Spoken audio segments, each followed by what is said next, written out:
עכשיו לביקור מומלץ, אולי אצל הצדיק האחרון בתחנת דלק ברעננה. שם הם החליטו לספוג את ההתייקרויות של מחיר הדלק מחר, ולא כמו כל שאר התחנות, לגלגל מיד את ההתייקרויות מטבע הדברים עלינו, על הכוחות, הנהגים. מתן חודרוב שם בתחנה, שלום. שלום רפי. טוב, ברור לך שבעקבות השיחה הזו מחר יש שם תור.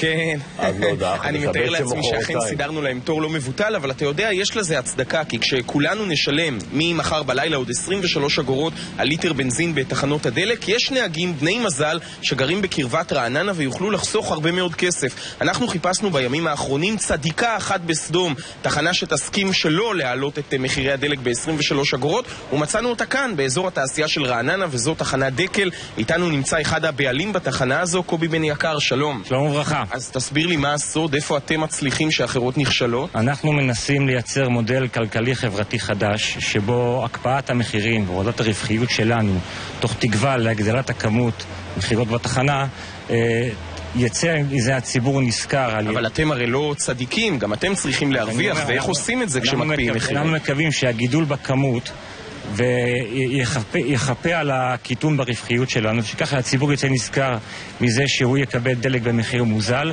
ואנחנו לא ניפגע מכך שכמות המחירות שלנו בתחנה תגדל. תגיד, אתה יכול. אבל בוא בכל זאת, אתה יודע, מתן, מעבר לגידול בכמות, כמו שהוא אומר, תשאל אותו, כמה זה יעלה לו מהכיס במחזור של היום, שהוא סופג כזו העלאה בעצם על חשבונו? השאלה היא איך אתה סופג כזו העלאה על חשבונך מעבר לגידול הזה בכמות.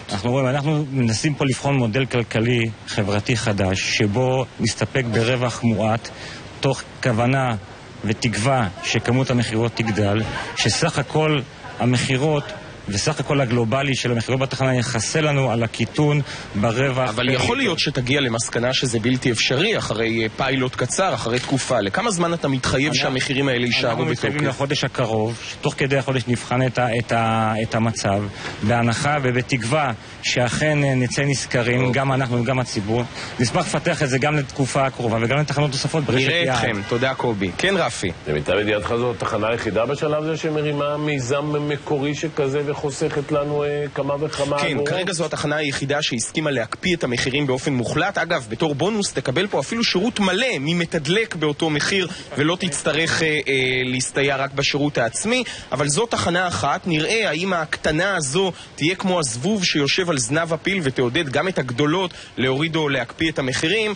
בכל מקרה, זה בוודאי לא בשורה ענקית בשוק הדלק, אלא עניין מקומי מאוד. ובכל זאת, צא וחשב מתן, העלויות שלך לנסוע לשם מתל אביב כדי למלא מול החיסכון בהוצאה. כדאי, לא כדאי, אתה תחזור אליה יותר מאוחר עם השורה התחתונה, עם התשובה שלך. בסדר גמור, רפי. אני מאמין שזה לא יקזז לגמרי, אבל נעשה לך את החשבון, ואני מבטיח לעדכן אותך. יפה. מתן חודרוב, תודה רבה לך. תודה, להתראות.